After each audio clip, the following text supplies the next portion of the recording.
అన్నపూర్ణాదేవి ఆవిర్భావం. ఒకసారి పార్వతీదేవి మరియు శివుడి మధ్య ఒక సంభాషణ జరిగింది. శివుడు అన్నాడు, ఇది సృష్టి అంతా మాయ మాత్రమే. అన్నం, ఆహారం అనేవి నిజం కావు. జీవులు ఆత్మస్వరూపమే, వారికి ఆహారం అవసరం లేదు. దీనిని విన్న పార్వతీదేవి చిరునవ్వుతో సమాధానమిచ్చింది. ఓ మహాదేవా, ఆహారం లేకపోతే ఈ శరీరమే ఉండదు. శరీరం లేకపోతే జీవుడు ధర్మం, భక్తి, జ్ఞానం సాధించలేడు. కాబట్టి అన్నం అత్యంత ముఖ్యమైనది. శివుడు దీన్ని అంగీకరించలేదు. అప్పుడు పార్వతీదేవి తన అన్నపూర్ణ రూపాన్ని ప్రదర్శించింది. ఆమె వారణాసిలో, కాశీ నగరంలో ఒక చిన్న వంటగది ఏర్పాటు చేసి భక్తులకు అన్నం వండిపెట్టడం ప్రారంభించింది. ఆ సమయంలో భూమిపై ఎక్కడా అన్నం దొరకలేదు. అన్నం లభించేది కేవలం అన్నపూర్ణామాత వంటశాలలో మాత్రమే. ఇక శివుడికి ఆహారం దొరకక, చివరికి ఆయన కూడా అన్నపూర్ణాదేవి దగ్గరకు వచ్చి భక్తితో భిక్షపాత్రను చాచి నిల్చున్నాడు. అప్పుడు అమ్మవారు చిరునవ్వుతో శివుడికి అన్నం వడ్డించారు. కథలోని బోధ: ఆహారం దేవత రూపమే, దానిని వృథా చేయకూడదు. అన్నం అన్నపూర్ణాదేవి ప్రసాదం, దానిని వినయంతో తీసుకోవాలి. ఆకలితో ఉన్నవారికి భోజనం పెట్టడం అత్యున్నతమైన సేవ. అన్నపూర్ణామాత విశిష్టత: కాశీ నగరంలో ఉన్న అన్నపూర్ణేశ్వరి ఆలయం ప్రసిద్ధి. ఆమెను అన్నమిచ్చే తల్లి అని పిలుస్తారు.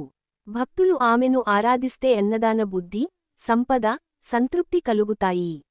అన్నపూర్ణామాత భక్తుడు శంకరాచార్యులు. ఒకసారి ఆది శంకరాచార్యులు వారణాసిలో విహరించుతున్నారు.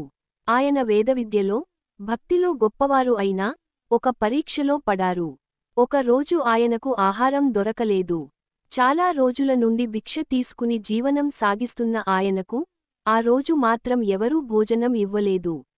ఆకలి బాధ ఎక్కువైపోయింది. ఆ సమయంలో ఆయన అన్నపూర్ణామాతను స్మరించి ఒక స్తోత్రం రాశారు. అదే ప్రసిద్ధి చెందిన అన్నపూర్ణ అష్టకం. ఆ స్తోత్రంలో ఆయన ఇలా ప్రార్థించారు: అన్నపూర్ణా, నీవే సత్యరూపిణి. ఆకలితో ఉన్నవారిని భోజనం పెట్టేది నీవే. శివుడికే భిక్ష వడ్డించిన మహాదేవి నీవే. నాకు భోజనం ప్రసాదించు. ఆ భక్తి కరుణకు కదిలిపోయి అన్నపూర్ణాదేవి స్వయంగా ప్రత్యక్షమై ఆయనకు ఆహారం వడ్డించింది. ఆ రోజు నుండి వారణాసిలో అన్నపూర్ణామాతను అత్యంత శక్తివంతమైన తల్లిగా భావించి ప్రతి భిక్షుకుడికి, యాత్రికుడికి భోజనం పెట్టడం ఒక మహోత్సవంగా మారింది. కథలోని బోధ: జ్ఞానం, భక్తి ఎంత ఉన్నా ఆకలిని తీర్చేది అన్నం మాత్రమే. ఆకలితో ఉన్నవారికి భోజనం పెట్టడం అన్నపూర్ణామాత సేవ. నిజమైన భక్తితో ప్రార్థిస్తే అమ్మవారు స్వయంగా ప్రత్యక్షమవుతారు.